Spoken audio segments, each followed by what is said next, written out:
and welcome back to Logan Sounds Off.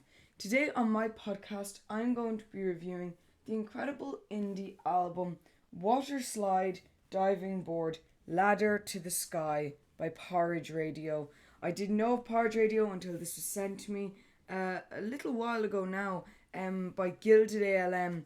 The link actually to the video where I showed all the stuff that I got in this massive haul from Gilded ALM will be down below. As usual, thank you to Gilded ALM for always sending me great music. This is Secretly Canadian, the record label. It's a gatefold album, although it's not actually a double LP. You get all the lyrics and you've got nearly like ladders, I would assume, as well, in some of the lyrics, the style of it as well, and really awesome illustrations.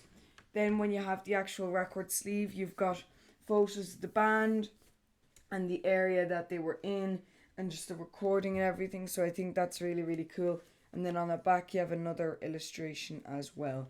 I have this on standard black vinyl, thick pressing actually, it's thick so it's got a nice sound, and I was really delighted to get this. I believe this was released in 2022.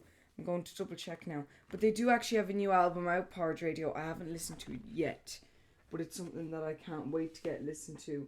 And Big Thief, actually, artists we referenced making this album, this is very interesting and actually haven't come across. I'm just going to name the ones that I know. Big Thief, Bruce Springsteen, Kylie Rae Jepsen, Charlie XCX, Coldplay, Deftones, Franz Ferdinand, John Denver, LCD Sound System, Lil Nas X, Linkin Park, Lord. That's Neutral Milk Hotel, Nick Cave, PJ Harvey, Pavement, Portishead, and Yola Tango and Tom Waits. So that's really, really cool. I don't know what they mean by reference, but that is cool that they have all the names there. But yeah, I believe this was released in 2022, and this is an amazing album. So I'm excited to get into this. So as I was saying, it's from Gilded ALM. I've had this for a long time in my collection. Only recently I rediscovered it.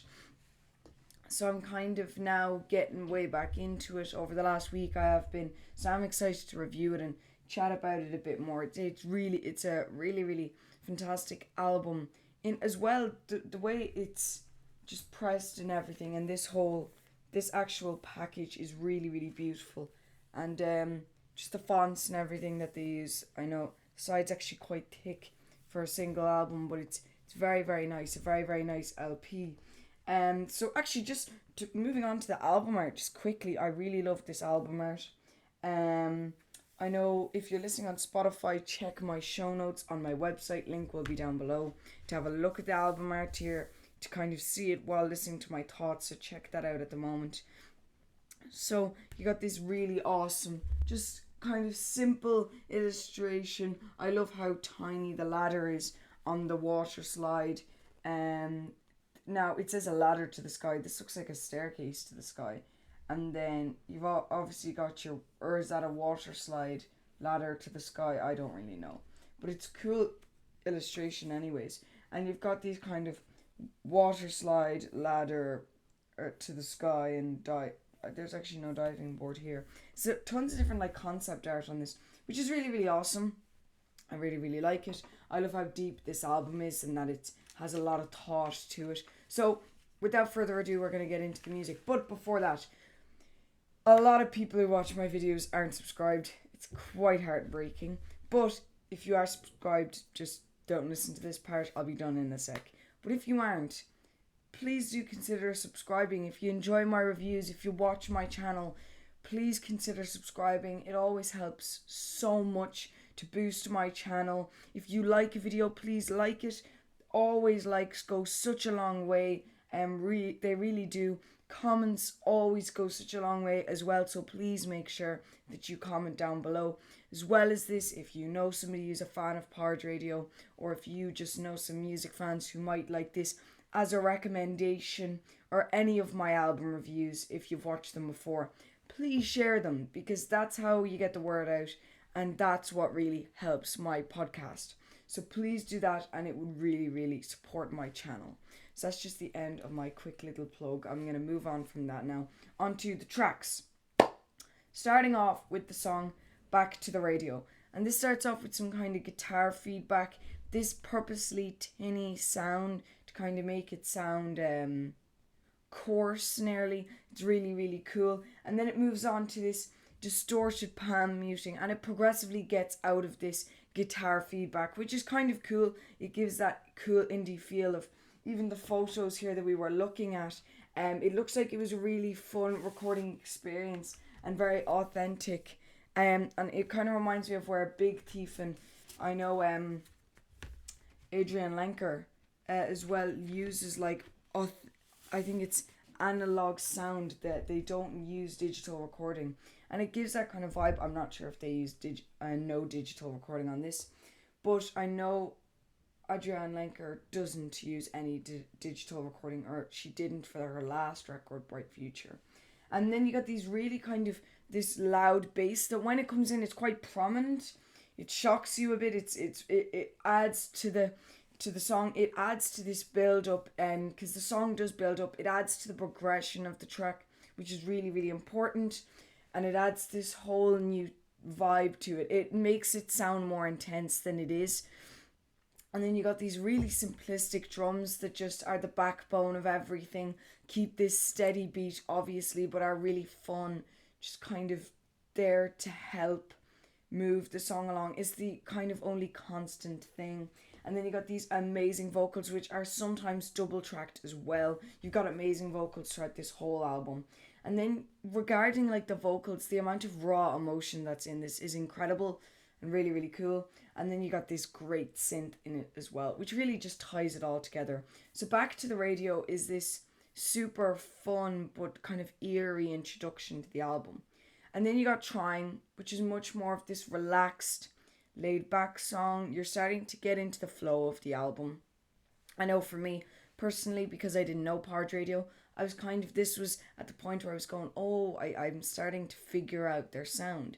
That it's up front, yet they're showing you all different sides. They're not being one-dimensional. They're not being too simplistic. They're not being too straightforward. They're going just showing themselves perfectly, which is really, really cool.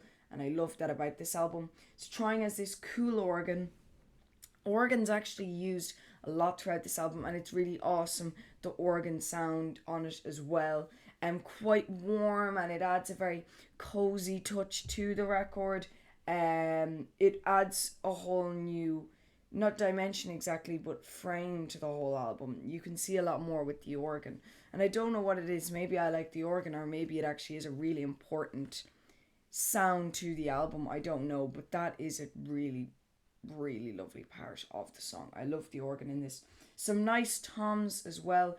The toms on the drums are really, really good. I thought I just wanted to touch on that, and I'm also going to touch on another part of the drums. But I really like the toms in this. They were really kind of cool and a bit vast. They added this whole new sound to it, this whole new ambient sound to it, which I really, really enjoy. So if you're listening to this, please do listen with headphones or on really good speakers, and have a listen out to the toms and also these warm crashes that are dotted out along the song as well. And moving on to just the bass. The bass on this song is it's not too prominent. Back to the Radio was very loud, not in a bad way, but it was very important to the track. Whereas on Trying, it's not as important. It's very subtle. It kind of provides a nice tone to the song as well, and it adds to this really kind of nice, cozy feel to the song. So I think that's really important, and the bass in this album generally does tie things together. So that was really, really cool. And I have to say, just listening to the bass in this album, I really, really enjoy it, especially on this track. And then last thing that I'd just like to touch on about Trying is obviously you guys might know I'm a guitarist, so I'm always listening out. Obviously the guitars are there. I'm always listening out for guitars and the different sounds, and this felt very distant and quite ambient, and it was very important to the song, and it added a whole new emotion to it, and I really loved that about the guitar on this track. So I will say I do love the guitar on Trying, and I think, again, if you're listening to this, listen to it with headphones or good speakers, and listen out for that guitar sound. It's really, really cool, especially if you're a guitarist like me. So then we're going to move on to Birthday Party. And this is this simple guitar, some eerie synth at times. I think Porridge Radio has that eerie sound, not as in it's creepy, but it sounds very much, it puts you in a place of being uncomfortable when you're starting to listen to Porridge Radio, because you're really out of your depth. What you hear with Porridge Radio is really, really different.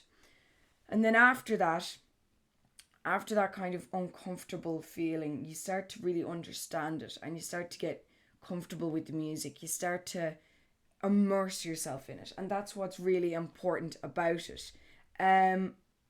So I love that about Birthday Party. The simple guitar in it, there's always some cool guitar in Porridge Radio, but this was much more simple, kind of just in the background, providing an extra tone to the song that was really needed and really made the song sound super special, and I really liked that. There was also some cool effects on this album. I think Porridge Radio do a magnificent job in how they make their albums sound, and their albums sound amazing, especially on vinyl. So buy it. That's my tip to you if you like this album. Oh, and by the way, links to Porridge Radio are all down below, to their social media, to their streaming services, to their YouTube, to their website, and to their shop as well. All those things will be down below. And while you're in the description, follow me on my social media. That would really help. So you got these really nice drums in it as well. The drums are generally really, as a percussive instrument, they're there to keep a steady rhythm. But Porridge Radio do that, but keep it interesting. That it's not too upfront, but just little touches of fun and purity in the drums is really beautiful and makes this band excel further than a lot of indie bands do. And then you've got as well on the drums, because I love listening to snare drums in songs. I don't know what it is, whether it's in like house music, I love to hear the different snare sounds, or if it's in rock music, you get all these different snare sounds, or in metal, you get really different snare sounds. But in indie, there's always this really warm sound to it. But I love this because it's really kind of cozy, and it's a bit of a chunky sound. It makes you feel really comfortable and warm. It's a very warm snare. So I know that's kind of weird, but it's good. And then again, you got this thick bass that illuminates the whole track, and these powerful vocals again. I'm going to keep returning to the vocals, and they're incredible throughout this whole album. And as well, are there pads in this song? I feel like there's some kind of synth pads in it as well, which I think would be pretty cool. Then you've got End of Last Year, and this is some really cool synth. The synth on this album is generally very good. It adds a whole new palette of sound to the record as well. It adds more depth to it, especially when you're getting into this record.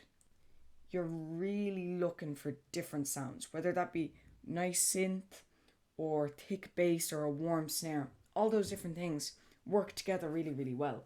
And it might be only one of those things is in each different song, but it works very well. And it ties the song all together. This kind of Porridge Radio signature sound that we're discovering while listening to their music, which is really, really awesome. So you've got this punchy bass again, except this has more kind of a flow and a punch to it than a song like Birthday Party. And then you've got these amazing drums as well, but I did speak about drums a lot in the last track, so I might just move on from that to the vocals, which I haven't actually spoke about too much. And I love these vast vocals and these really emotional vocals that are really trying to bring this message. And on the lyrics of these, I know like there's one song on this, which is actually the next track, I believe, called Rotten, and I'd love to just read out the lyrics to the first like verse of that.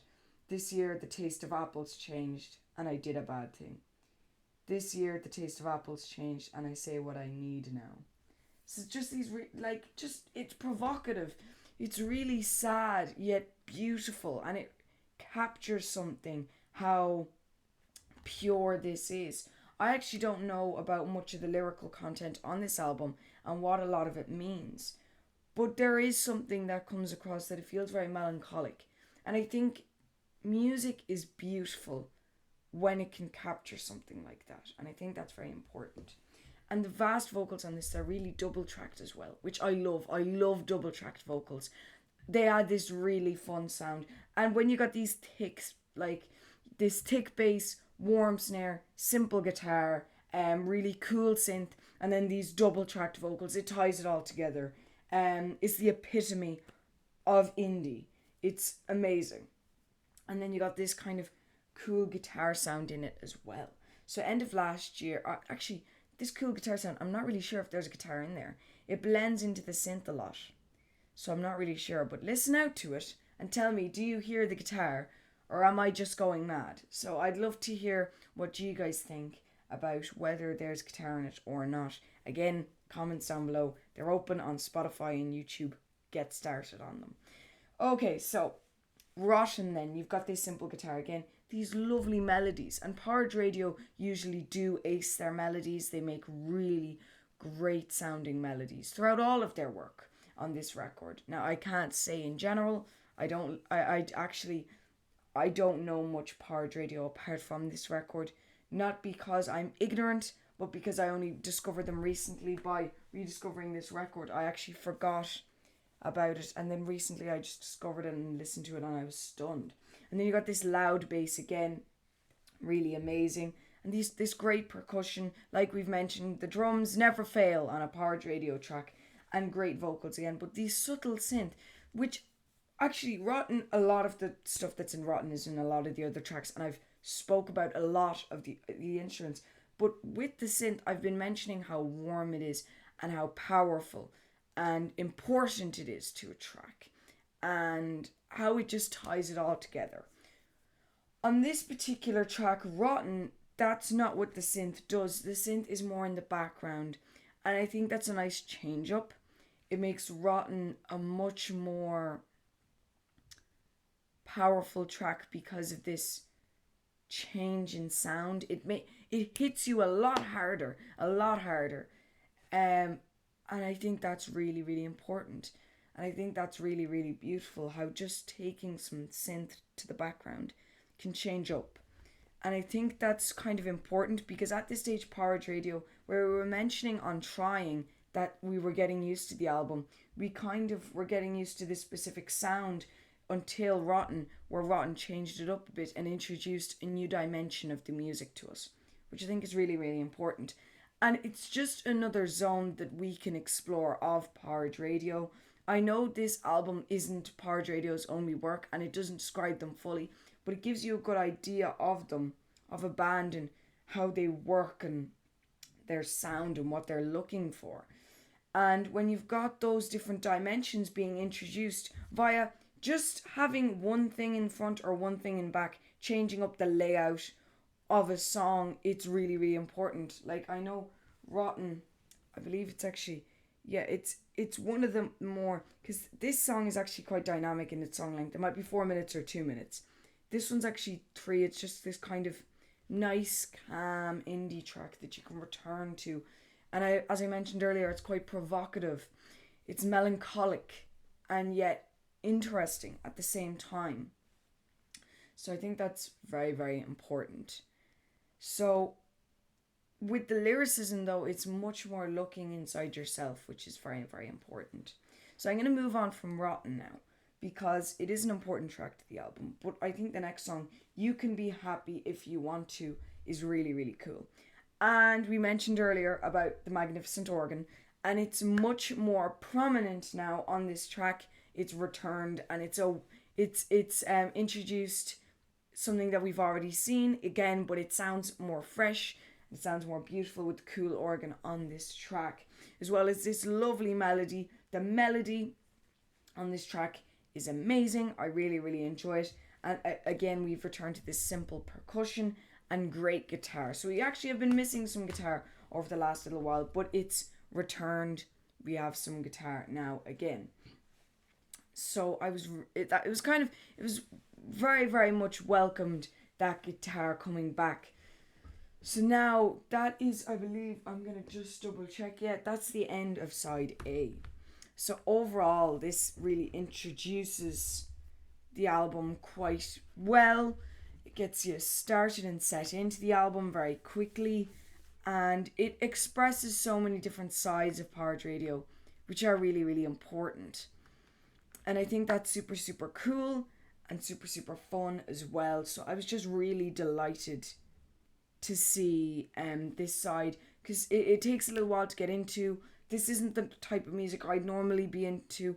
I'm more of an alternative rock kind of guy, Viagra Boys and Idols and things like that. I'm not really into a lot of indie. I'm only currently discovering Big Thief and bands like Porridge Radio as well.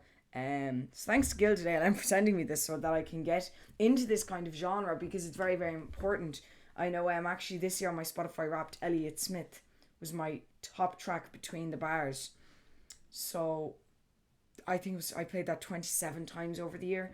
It was a really kind of, that sound was amazing. So I'm getting into this folky indie vibe, and this was a really, really cool introductory album for me so far. But side B changes that. Side A gets me into indie. Side B gets me into Porridge Radio. Side A has this classic kind of indie sound that is fun for everyone and everybody can kind of get into quickly, unless you're me, who doesn't know a lot of indie. But then you've got side B, which brings you into Porridge Radio and the essence of what they truly are, that you can't actually label them. I've been using the term indie for the first, I think it's 21 minutes now of this review, this pretty in-depth review. And maybe they're not indie. We'll discover that now in side B of the album. And I think that's what's very important about this record, is how they introduce themselves as themselves, which is beautiful. So starting off with the song Flowers, I believe actually Flowers is one of the longer tracks on the album. It's clocking in around 4 minutes, unlike the last song, which was 5. Usually quite short songs on this record. You got this great piano. We actually haven't spoken about the piano at all throughout this whole album, so it was really cool to hear the piano and introduce another dimension. But the piano was super cool to listen to, really, really fun, and has an amazing sound to it as well. These double-tracked vocals return again. I love it. And actually, I mentioned Elliott Smith earlier. He used them as well. So I like these kind of indie artists who use these acoustic double-tracked vocals. I think that's just my indie vibe. And then you've got, again, pads. And what it actually says on my notes here is pads with the question mark. So it's not pads, it's pads. I'm not really sure. Are there pads on this particular song? I'm desperate at determining what instruments are on a record, unless I have them listed in front of me that I can go, oh, that's what that is. And then I can determine what I really think about it. So I'm wondering, is there synth there? I can't really comment on it. The percussion is, as usual, really cool. And you've got this awesome guitar that illuminates the whole track. Overall, Flowers, it's relatable to the last side, but it's introducing this new sound, which is really, really awesome. And I love about this song. And it really, really makes side B look like a pretty proud achievement. It introduces the side pretty well. It's not like side A is one album and side B is the second. I don't want to be implying that. I'm merely saying that it's a journey that really shifts at side B, and Flowers introduces that shift, but not that you're darting immediately. It's turning you slowly onto this new path while keeping this same sound, which is very hard to do. And I think that's really, really cool. And then you have Jealousy, and you've got this drum shuffle in it. I love drum shuffles. That just sound to me is really, really cool. It's so dynamic, whether you're using it in jazz and you have a swing, or obviously not all jazz has swing drums. I'm not saying that. But some jazz with this swinging drums, and in ballads you've got a really cool drums shuffle as well. But then as well, pairing to this drum shuffle, you got this distant guitar and slightly different key piano. I'm not sure, was there a pitch shift on this? It actually reminded me a lot of lo-fi music, and I know that's insane, but we've all listened to those lo-fi playlists of things that you study to or you work to or whatever, and they're amazing, but they're really relaxing. But what was cool, what I love about the lo-fi songs is how the piano's slightly off key sometimes, that it adds this distant, vast sound of maybe playing it in a garden or playing it by yourself in a large hall. So that sounds really, really awesome, and I really love that about this song, that it has that similar vibe while not being lo-fi. Although there are some lo-fi elements on this album, how important they are and how fundamental they are to the record, that's debatable. But there are certainly lo-fi aspects to this record.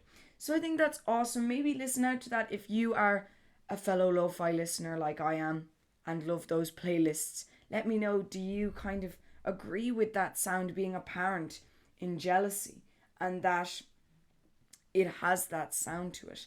So then we're moving on to, and I love the typeset of this, I Hope She's Okay Too. Just a little two, there's no TOO.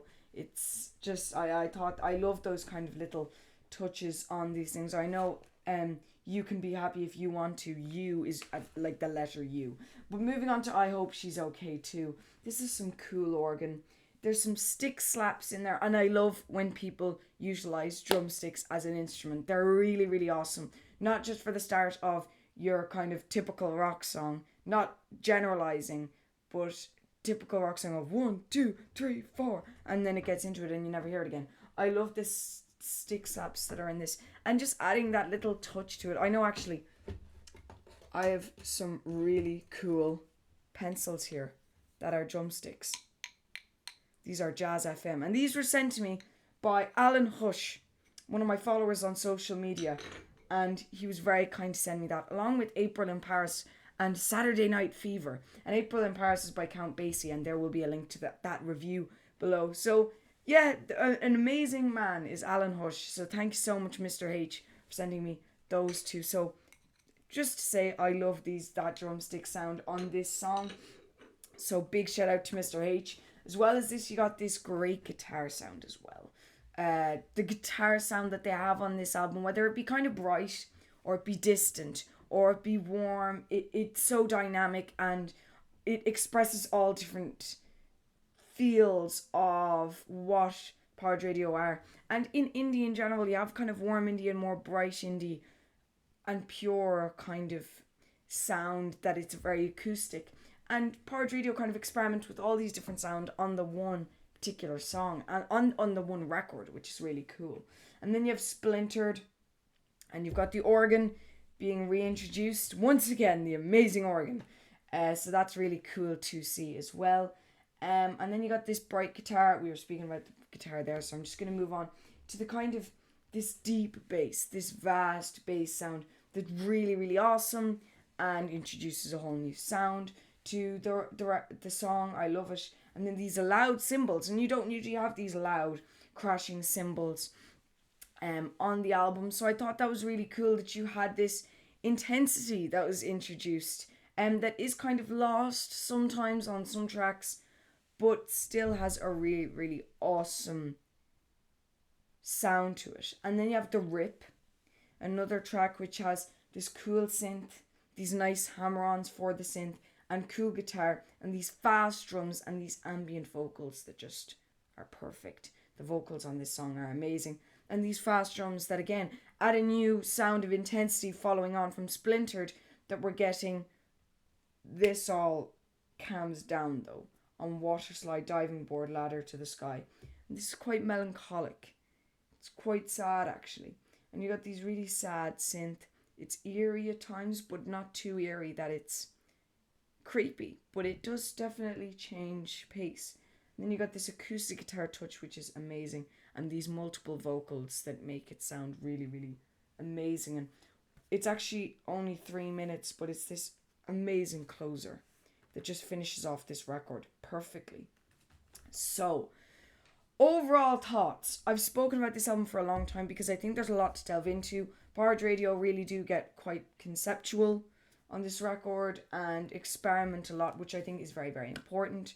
So with that in mind, we're going to go with a 4 out of 5 stars. And it's a very good record. I think it deserves those 4 stars. Let me know if you've listened to the record, what you think of it. Also, before you go, please don't leave just yet. Links to Porridge Radio's merch, website, social media, streaming services and YouTube, all down below. Links to any previous reviews, I know actually it was Count Basie I mentioned in this one, will be down below. As well, links to my social media will be down below, and links to the show notes will be down below. So make sure to check out all of them and subscribe. If you're listening a lot, please subscribe. It helps a ton as well. Please follow me on social media. Like a video if you like it. It really does go a very, very long way. Make sure to share it with your friends if they're fans of Porridge Radio or just as much of a music lover as I am, or as hopefully you are. So overall, 4 out of 5 for Porridge Radio's Waterslide diving board ladder to the sky. Also, look what I got from Gilded ALM video will be linked down below. Thank you to Gilded ALM for sending me this record, and thank you to Porridge Radio for gracing the world with this incredible piece of music that if you haven't heard yet, you should check out. Bye guys!